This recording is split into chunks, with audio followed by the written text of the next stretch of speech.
जय हिंद दोस्तों, राम राम, नमस्कार। आप सभी को राजस्थान क्लासेस के यूट्यूब प्लेटफॉर्म पर आप सभी का पुनः हार्दिक स्वागत, अभिनंदन है। जैसा कि आप सभी को विदित है, डेली सुबह 9 बजे हमारी ये राजस्थान जीके की क्लास होती है, जिसमें हम लोग कवर करते हैं टॉप 40 प्रश्न जो विगत भर्ती परीक्षाओं पर आधारित होते हैं। तो चलेगा, शुरू करें। वैसे ये मॉडल पेपर जो भाग संख्या ये 23वां मॉडल पेपर, अगर आपने इससे पहले वाले मॉडल पेपर नहीं देखे हैं तो ज़रूर देखिएगा। ठीक है, परीक्षा में कुछ इस प्रकार के प्रश्न आपको देखने को मिल जाते हैं। और आज का जो पहला प्रश्न है, और यहाँ पे मैं आपसे बात करूँ तो दोस्तों देखो, एक दो सवाल तो मैं आपसे पूछने वाला हूँ मॉडल पेपर में कि आप इस मॉडल पेपर में वो प्रश्न कर पाते हैं या नहीं। और दूसरी बात यह है कि अगर आप पहली बार हैं चैनल पर तो सब्सक्राइब ज़रूर करें। और रैली ये पशु परिचर भर्ती हो या फिर बीएसटीसी पीटीटी सभी एग्ज़ाम्स के लिए आपके लिए जो है ये क्लास होती है। और आज से देखिए दोस्तों, अगर लाइव पर जो है चल रहा है ना, यानी कि उस पर एनालिसिस चल रहा है कि अगर सक्सेस हो जाए तो फिर आपके लिए रात वाली क्लास जो है लाइव भी शुरू करें। ठीक है, तो बिल्कुल आप हमारे साथ बने रहिएगा। तो शुरू करें आज की क्लास को। पहला जो सवाल है आपके स्क्रीन पर कुछ इस प्रकार से है कि नोह जो है, देखिए नोह की सभ्यता का उत्खनन कार्य निम्न में से किसने करा था। नोह सभ्यता अगर पूछे आपसे तो है कहाँ पर, वैसे बोले सर भरतपुर में है। चले, कहाँ पर है? भरतपुर में। ये चीज़ तो आपको पता ही है। अब अगर हम नेक्स्ट बात करें कि भाई इसका उत्खनन जो है ये किसके द्वारा करा गया था, तो आर.सी. अग्रवाल के द्वारा कराया गया था, यानी ऑप्शन बी आपका करेक्ट आंसर होगा। Professor H D. सांकलिया के निर्देशन में जिस सभ्यता का उत्खनन हुआ था वह सभ्यता कौन सी है? एच.डी. सांकलिया। तो सांकलिया साहब जो है वो हमारा राइट आंसर क्या होगा? देखो, गणेश्वर तो रतन चंद्र अग्रवाल थे, कालीबंगा के बी के लाल बीबी लाल और बी के थापर थे, है ना, और बैराट के दयाराम साहनी थे। लेकिन यहाँ पे आपका जो राइट आंसर होगा वो ऑप्शन सी हो जाएगा, आहड़, है ना। बिल्कुल सर, आहड़ होगा। मेवाड़ के महाराणा सांगा ने इब्राहिम लोदी को किस युद्ध में परास्त किया था?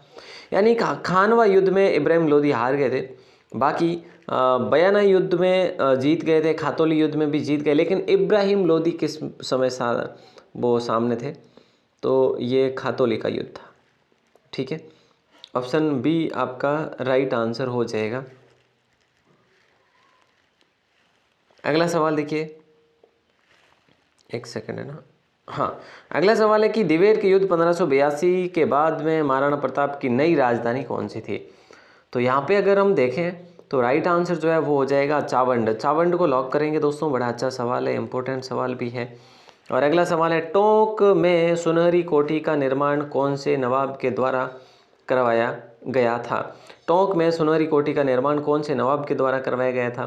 तो ये करवाया गया था नवाब वजीर खां के द्वारा। ऑप्शन ए आपका लॉक हो जाएगा। ये पुरानी भर्ती परीक्षाओं में पूछे गए आधारित जो है प्रश्न है, क्योंकि अब आपको 50 जिलों पर अपडेटेड जो भी प्रश्न है, आंसर तो हम देखेंगे ही, लेकिन प्रश्न जो बना है वो तो है जो अपन करेक्शन कर नहीं सकते।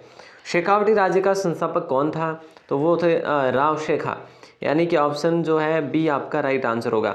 1857 की क्रांति में अंग्रेज एवं जोधपुर राज्य की संयुक्त सेना को किसने पराजित करा था? तो ये करा था ठाकुर कुशाल सिंह ने। अंग्रेजी और जोधपुर की सेना, दोनों की संयुक्त सेना को ठाकुर कुशाल सिंह ने करा था। ये बात है सितंबर 1857 की। ऑप्शन 4 जो है सही आंसर होगा आपका।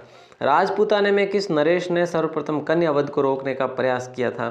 तो ये वैसे अगर देखा जाए तो राव राम सिंह होगा आपका राइट आंसर, है ना। बिल्कुल ऑप्शन डी आपका लॉक हो जाएगा। हालांकि कन्यावध सबसे पहले कोटा से जो है इसको रोकने का प्रयास किया गया था। शेखावटी के ग्राम कटराथल में अप्रैल 1934 में किसके नेतृत्व में हजारों जाट महिलाओं ने किसान आंदोलन में भाग लिया था? तो इसका जो राइट आंसर होगा वो हो जाएगा ऑप्शन बी, किशोरी देवी। किशोरी देवी को लॉक करेंगे। ठीक है, ये बड़ा अच्छा सवाल है, इम्पोर्टेंट सवाल भी है। अगला सवाल देखिए, सिरोही राज्य प्रजामंडल का संस्थापक कौन था? देखिए दोस्तों, सिरोही राज्य प्रजामंडल का संस्थापक कौन था? तो राइट आंसर हो जाएगा आपका गोकुल भाई भट्ट, जिन्होंने सिरोही प्रजामंडल की स्थापना बाहर की थी, कहाँ पे? बम्बई में करी थी, और उसके बाद में यहाँ पे लेके आए थे ये सिरोही में ही। बागड़ प्रदेश के गांधी के नाम से विख्यात स्वतंत्रता सेनानी कौन थे? तो यहाँ पे आपका राइट आंसर होगा भोगीलाल पांड्या, ठीक है, वागड़ प्रदेश के गांधी, या फिर यूँ कह लीजिएगा बांगड़ के गांधी। ठीक है, ओके सर, याद रखेंगे। हाँ जी, बहुत आसान है वैसे, ये पहले भी कई बार एग्जाम में पूछा गया। तेजाजी का मुख्य तीर्थ स्थल खरनाल है, खरनाल कह लो या खरनाल कह लो। ठीक है, खरनाल कहाँ पे है? नागौर में है। तो ऑप्शन ए आपका करेक्ट आंसर हो जाएगा, सॉरी ऑप्शन बी जो है आपका करेक्ट आंसर होगा। ठीक है, अच्छा मुख्य सॉरी तीर्थ स्थल पूछा है आपको, है ना। तो ये पर्वत सर में भैया, है ना, ये पर्वत सर में है मेरे दोस्त, पर्वत सर को लॉक करेंगे। ऑप्शन सी आपका राइट आंसर हो जाएगा। मुख्य तीर्थ स्थल पूछा, जन्म स्थान नहीं पूछा। ठीक है, सॉरी। अगला सवाल है, बाड़मेर जिले में तिलवाड़ा गांव में स्थित मंदिर है, वो किस लोक देवता का है? मैं आपको बता दूं, बाड़मेर जिला दे रखा है, लेकिन अब यहाँ पे आप बालोतरा कर सकते हैं। ठीक है, बालोतरा आप कर सकते हैं यहाँ पे। तो यहाँ पे हम बात करें तो ये मलिनाथ जी का यहाँ पे मेला भी आयोजित होता है। ठीक है, तो बोले सर ये कहाँ पे, किस नदी पे किनारे? तो लूनी नदी के किनारे आयोजित होता है, ये भी आपको याद रखना। आमेर में शीला देवी का मंदिर किसने बनवाया था? तो आमेर में शीला देवी का मंदिर बनवाया था मान सिंह ने। कहा भी गया है ना कि आमेरारी शीला देवी लायो राजा मान, है ना। तो इसी प्रकार से ये कथन बिल्कुल इस वाक्य की बात करें तो बिल्कुल सत्य है। त्रिपुरा सुंदरी का मंदिर किस जिले में? बहुत आसान से प्रश्न है आज, बहुत आसान है। 15 का राइट आंसर होगा बांसवाड़ा। त्रिपुरा सुंदरी माता का मंदिर बांसवाड़ा में स्थित है। इन्हें तुरतई माता भी कहा जाता है ना, इनको तुरतई माता भी कहा जाता है।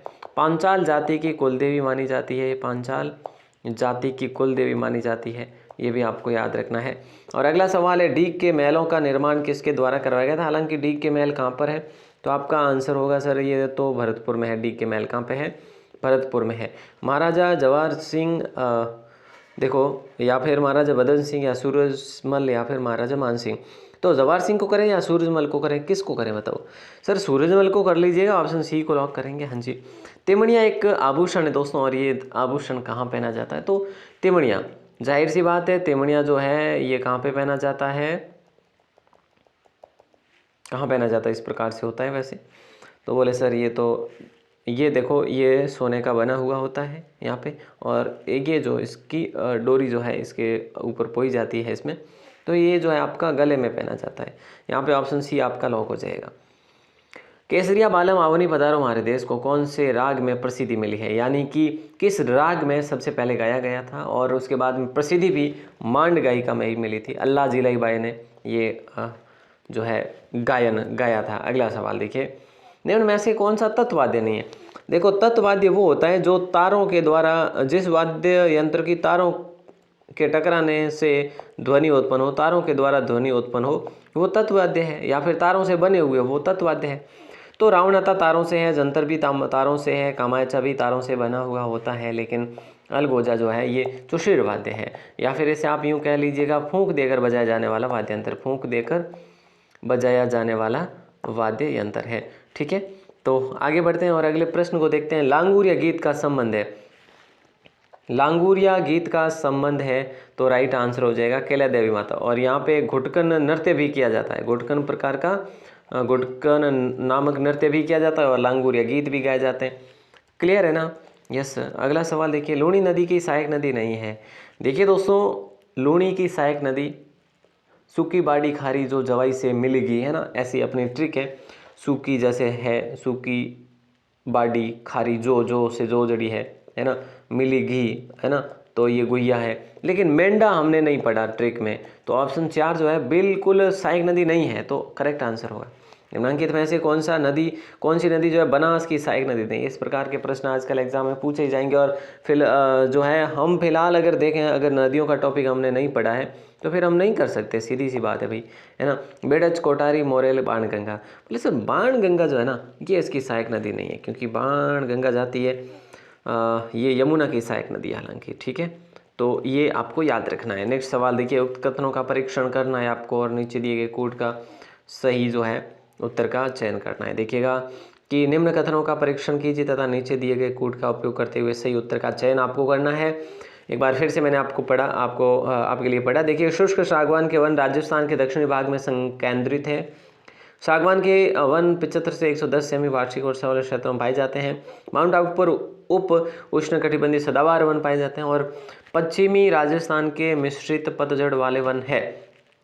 तो बताइए राइट आंसर क्या होगा, बताइएगा। बोले सर ऑप्शन जो है डी सही होगा, 1, 2 और 3 सही है ना। ये 4 गलत है। पश्चिमी राजस्थान के वन मिश्रित पतझड़ वाले वन है। देखो वैसे ऑप्शन के अकॉर्डिंग हमें करना पड़ रहा है, बाकी देखा जाए तो सारे के सारे सही है ना। देखा जाए तो सारे के सारे सही है। शुष्क सागवान वन राजस्थान के दक्षिणी भाग में है बिल्कुल, है ना। और बाकी अगर देखा जाए तो सदाबहार वन भी माउंट आबू में है और पश्चिमी राजस्थान के वन मिश्रित पतझड़ वाले वन है। वैसे सभी सही है अगर देखा जाए तो। अगला सवाल है राजस्थान में, देखिएगा राजस्थान में 50% से अधिक वन क्षेत्र किस श्रेणी में सम्मिलित है। तो यहाँ पे आपका जो राइट आंसर होगा वो होगा सुरक्षित वन क्षेत्र। चंदन नलकूप जिसे थार का घड़ा भी कहते हैं राजस्थान के किस जिले में है। चंदन नलकूप जिसे थार का घड़ा भी कहा जाता है राजस्थान के किस जिले में है। तो ये है जैसलमेर में है चंदन का नलकूप। कमांड क्षेत्र विकास कार्यक्रम कब प्रारंभ किया गया। तो ये किया गया था 1974-75 में। ऑप्शन ए को लॉक करेंगे। बड़ा अच्छा सवाल है ये कई बार एग्जाम में पूछा भी गया है। अभी जो जैसे 2022 में पेपर हुए है ना, और 23 में जो पेपर हुए इसमें भी 1-2 बार पूछा गया प्रश्न है। राजस्थान में भैंस अनुसंधान एवं प्रजनन केंद्र आपके लिए बहुत बहुत महत्वपूर्ण सवाल है। वल्लभनगर में है, वल्लभनगर आपके उदयपुर में पड़ता है। जनगणना 11 के अनुसार राजस्थान के सर्वाधिक कुल जनसंख्या वाले जिलों को अवरोही क्रम में जमाना है। अवरोही क्रम में जमाने की बात करें तो जयपुर होगा पहले, ठीक है, पहले जयपुर होगा, उसके बाद में आपका जोधपुर होगा, ठीक है, उसके बाद में देख लो कौन सा ऑप्शन होगा। ऑप्शन बी करेक्ट होगा, जयपुर, जोधपुर, अलवर, नागौर फिर है जो उसके अकॉर्डिंग ऑप्शन बी को करेक्ट करेंगे। राजस्थान का सबसे प्राचीन संगठित उद्योग कौन सा है। राजस्थान का सबसे प्राचीन संगठित उद्योग कौन सा है। तो यहाँ पे जो आपका राइट आंसर होगा वो हो जाएगा सूती वस्त्र उद्योग को लॉक करेंगे। ऑप्शन सी या फिर ऑप्शन 3 को लॉक करेंगे। ये बड़ा अच्छा सवाल है, इंपॉर्टेंट सवाल भी है। अगला सवाल है, देखो सबसे प्राचीन भी है और सबसे पहले इसकी अगर बात करें शुरुआत कहाँ पे हुई थी, ब्यावर में हुई थी। देखो ये सेठ दामोदर दास के द्वारा करवाई गई थी, 1899 में थी, है ना। यस। हिंदुस्तान कॉपर लिमिटेड उद्योग को कच्चा माल कहाँ से उपलब्ध होता है। तो ये होता है खेतड़ी क्षेत्र से, ठीक है। अगला सवाल देखिए क्या कह रहा है, रीड कोर का आपको पूरा नाम बताना है यहाँ पे, बस आसान सा सवाल है। राइट आंसर होगा road infrastructure development company of Rajasthan. Read core का पूरा नाम है ऑप्शन ए को road infrastructure development company of Rajasthan. अकाल एवं सूखे के निवारण हेतु किस प्रयास की सर्वाधिक आवश्यकता है। तो बताइए दोस्तों क्या हम लॉक करेंगे इस प्रश्न का। बड़ा अच्छा सवाल है ये भी, है ना। और इस प्रकार के प्रश्नों पर हम है ना थोड़ा सा अगर माइंड गेम भी चलाएं तो भी सही कर सकते हैं। तो ऑप्शन ए है जो सही आंसर होगा, जल प्रबंधन की प्राचीन और नवीन तकनीक में समन्वय स्थापित करना। ऑप्शन ए को लॉक करेंगे। मगरा क्षेत्र विकास कार्यक्रम राजस्थान 2005-06 में शुरू हुआ। यहाँ मगरा क्षेत्र निम्न जिलों से संबंधित है। किन जिलों से संबंधित है मगरा क्षेत्र। तो अजमेर है, भीलवाड़ा है, चित्तौड़ है, पाली है, राजसमंद है। ऑप्शन ए है, लॉक है, बिल्कुल है सर। और 33वां प्रश्न है, अगला सवाल है आपकी स्क्रीन पर कि राजस्थान में सूखा संभाव्य क्षेत्र कार्यक्रम। दोस्तों ये कार्यक्रम जो है ना ये याद रख लेना, एक प्रश्न 101% पूछा जाएगा,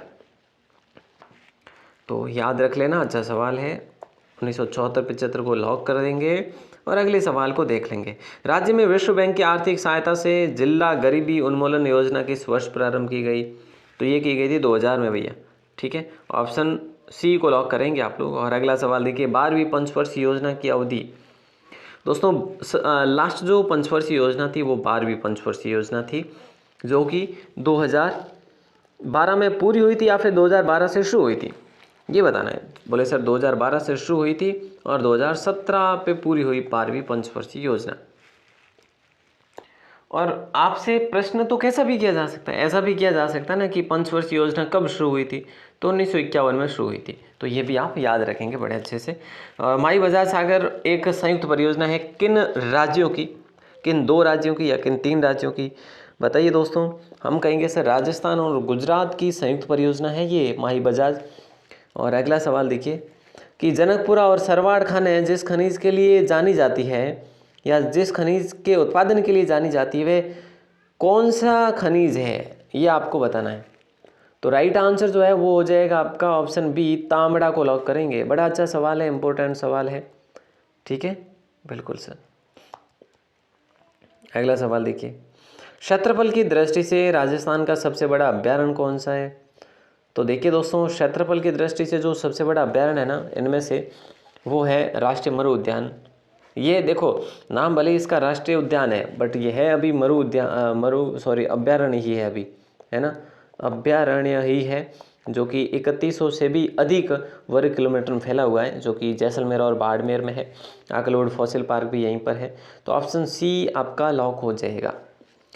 अगला सवाल देखिए, राजस्थान में वन रोपण अनुसंधान केंद्र कहाँ पर है? ये भी आपके लिए महत्वपूर्ण है। तो राइट आंसर हो जाएगा आपका जोधपुर। वन रोपण अनुसंधान कहाँ पर है? जोधपुर में है। एक प्रश्न मैं आपसे करना चाहूँगा कि प्रोटीन फैक्ट्री या फिर प्रोटीन निर्माण या कोशिका का इंजन किसे कहा जाता है? इससे आसान प्रश्न जो है ना नहीं मिल सकता, बहुत आसान प्रश्न है। कोई भी ये कर लो, राइबोसोम करो, लाइसोसोम करो या गोल्जी बॉडी करो, इसको आप भले ही हटा सकते हो चाहो तो, है ना, बिल्कुल सर। चलिए, इन तीनों में से कौन सा सही होगा ये ज़रूर आंसर देवें। और अगर आप पहली बार हैं वास्तव में चैनल पर, तो चैनल को सब्सक्राइब ज़रूर करें। और अपना, अगर आप भी स्टडी ग्रुप में ऐड होना चाहते हैं तो इस नंबर पर आप मैसेज करके ज्वाइन कर सकते हैं स्टडी ग्रुप को, ठीक है। अपना नाम और ज़िला लिखकर, ताकि आप नाम और ज़िला लिखकर ही मैसेज करें यहाँ पे, ठीक है, मैसेज करें और अपना नाम और ज़िला लिखकर, ताकि आपको जोड़ने में आसानी हो, खुद का नाम व ज़िले का नाम, ठीक है। ऑल द बेस्ट दोस्तों। पहली बार हो चैनल पर तो सब्सक्राइब ज़रूर करें और अपने दोस्तों के साथ में क्लास को शेयर ज़रूर करें। और आपके लिए मैंने आपको बताया कि लाइव क्लास भी अगर पॉसिबल हुई तो ज़रूर लगाने का प्रयास करेंगे। ऑल द बेस्ट, मिलते हैं अगली क्लास में, तब तक के लिए शुक्रिया। जय हिंद, वंदे मातरम।